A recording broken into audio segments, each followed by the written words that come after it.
Welcome to Dharmini home thoughts. గత వీడియోలో AP TET 2021 1ఏకి సంబంధించి గణితం కంటెంట్ సిలబస్లో సంఖ్యలు అనేటువంటి టాపిక్ కింద మనము సంఖ్యలు అనేటువంటి నిర్వచనం నుంచి వాటికి సంబంధించినటువంటి రకాలని రాసుకోవడం జరిగింది. సరి సంఖ్యలు, బేస్ సంఖ్యల గురించి చర్చించడం జరిగింది. అంతేకాకుండా వాటికి 4 పరిక్రియలకు సంబంధించి అవి ఏ ఫలితాలను ఇస్తాయి అనేటువంటి వాటి గురించి కూడా మనము గత వీడియోస్లో తెలుసుకున్నాం. మరి వాటికి సంబంధించినటువంటి మరికొన్ని ఉదాహరణలు ఇక్కడ మనం చూద్దాము. మరి ఇక్కడ సరి సంఖ్యకు మరి ఎగ్జామినేషన్ పాయింట్ ఆఫ్ వ్యూ ఇలాంటివి ఇవ్వడానికి అవకాశం చాలా ఉంది. సరి సంఖ్యకు సరిఘాతము, సరి సంఖ్యకు సరిఘాతము ఏ సంఖ్య వస్తుంది? సరి సంఖ్యకు సరిఘాతము ఏ సంఖ్య వస్తుంది? అలాగే సరి సంఖ్యకు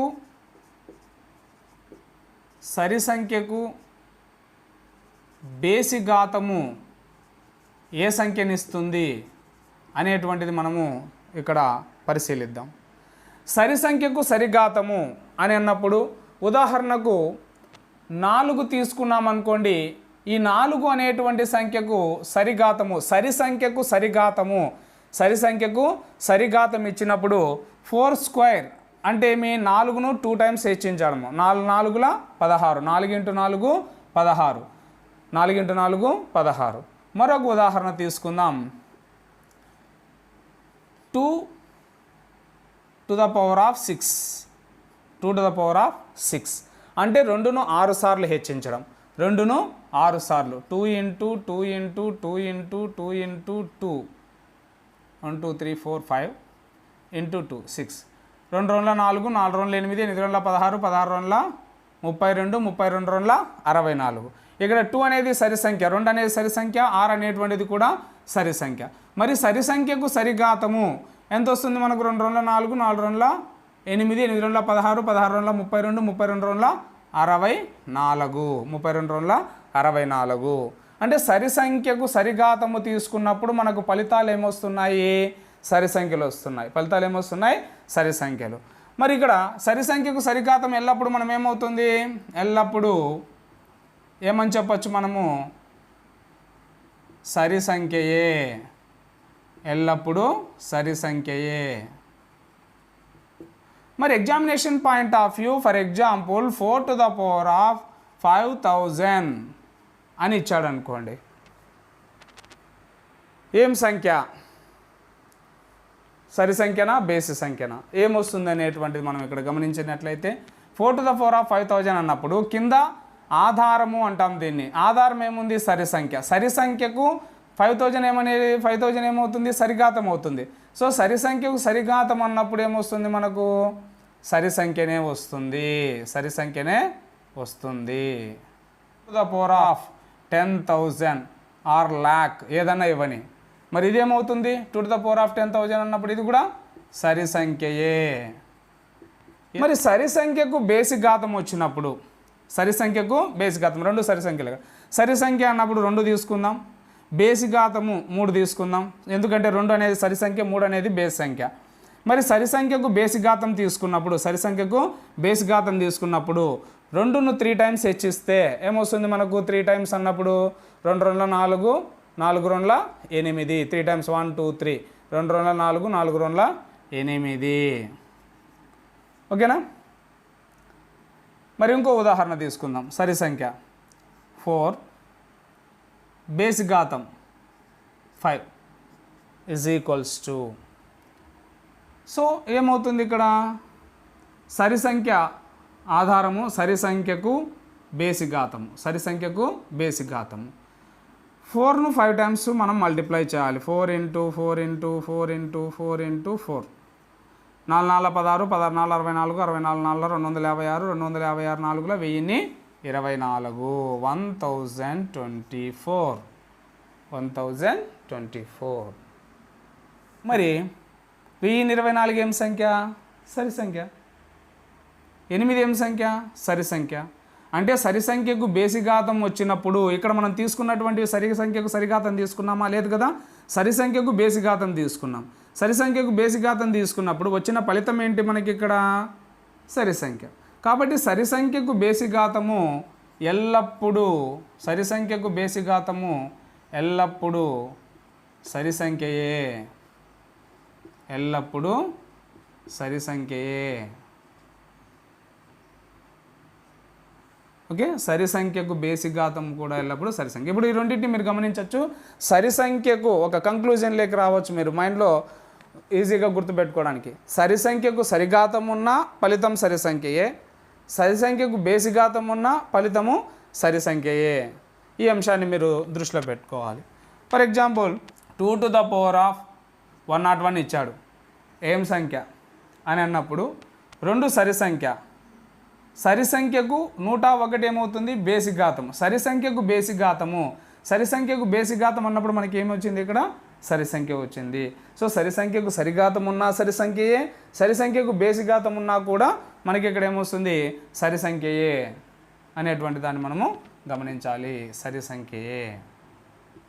మరి ఎంత పెద్ద ఘాతం అన్న ఇవ్వండి మనం గమనించాల్సింది ఆధారము కింద ఉన్నటువంటిది సరి సంఖ్యనా, పైన ఉన్నటువంటిది బేసి సంఖ్యనా లేదా సరి సంఖ్యనా, అది గమనించాల్సి ఉంటుంది.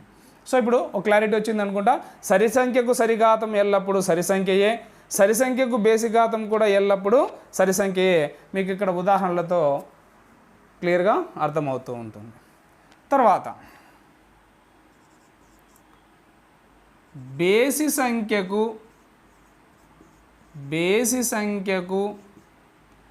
సరిఘాతం. బేసి సంఖ్యకు సరిఘాతం. బేసి సంఖ్య తీసుకోండి 3, సరిఘాతం తీసుకోండి 2. అంటే 3 ఆధారానికి 2 ఘాతం. దట్ ఈజ్ ఈక్వల్స్ టు 3² అన్నప్పుడు ఏమొస్తుంది మనకు? 3ని 2 సార్లు చేస్తే 3 × 3 3 మూల 9. 3 మూల 9. ఇంకో ఉదాహరణ తీసుకుందాం. 5² లేదా 5² ఎంత వస్తుంది? 25 బేస్ సంఖ్య. ఓకే,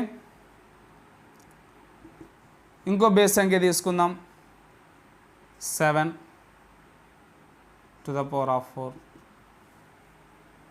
7 4 సార్లు హెచ్చించాలి. 2401. 7 to the power of 4 అంటే 2401. మరి ఇక్కడ మనకు 1 లేదా 2 ఉదాహరణలోనే మనం అర్థం చేసుకోవచ్చు. బేసి సంఖ్యకు సరిఘాతం ఉన్నప్పుడు మనకేమొస్తుంది? ఎల్లప్పుడూ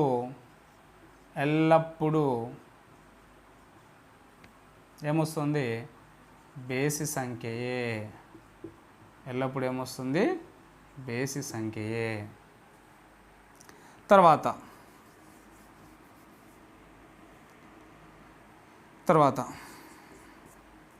బేసి సంఖ్యకు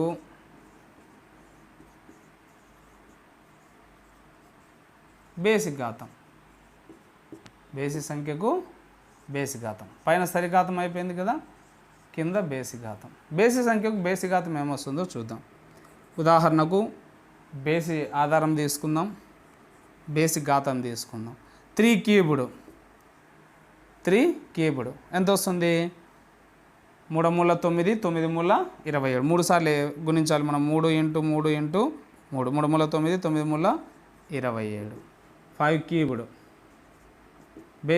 బేసి ఆధారం బేసి సంఖ్యకు బేసి ఘాతం ఏమొస్తుంది? ఇక్కడ 5ను 3 టైమ్స్. 5 × 5 × 5. 5 5 25, 25 5 125. ఓకే, ఈ విధంగా ఏమన్నా వస్తుందని మనకేమర్థమైపోతుంది? ఇక్కడ బేసి సంఖ్య ఆధారానికి బేసి ఘాతాంకం ఇచ్చినప్పుడు వచ్చే ఫలితం ఏమవుతుంది మనకి? ఇక్కడ ఎల్లప్పుడూ బేసి సంఖ్యయే. ఎల్లప్పుడూ బేసి సంఖ్యయే. ఉదాహరణకు 3 to the power of 1000 10,001 ఇచ్చాడు అనుకోండి. ఏమొస్తుంది? ఇది బేసి సంఖ్యకు బేసి సంఖ్యకు బేసి ఘాతం అన్నప్పుడు ఏమొస్తుంది? బేసి సంఖ్యనే వస్తుంది. బేసి సంఖ్యయే. మరి ఈ విధంగా మీరు ఒక కంక్లూజన్కు రావచ్చు. బేసి సంఖ్యకు సరిఘాతం ఉన్న బేసి సంఖ్యనే, బేసి సంఖ్యకు బేసి ఘాతం ఉన్న ఎల్లప్పుడూ బేసి సంఖ్యనే.